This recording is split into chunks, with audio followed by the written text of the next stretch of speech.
Okay, so there's a recent college graduate. He's $15,000 in debt with his student loans, and he's got a crappy job at a concrete factory.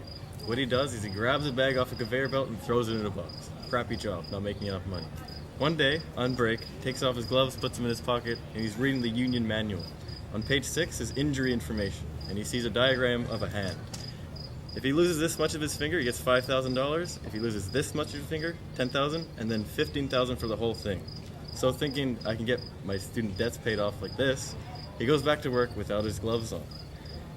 He's back at work, he's working for a couple hours, nothing happens, and he grabs one box and his hand gets caught.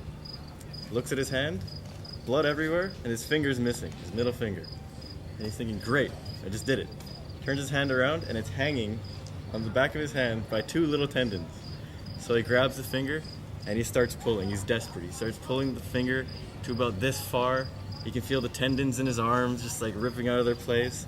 There's blood everywhere, and obviously security gets alerted. There's blood on the conveyor belt. They come running and they see him pulling his finger out of his hand. They stop him, they bring him to the hospital, and they fix him up right. After this, he's still $15,000 in debt.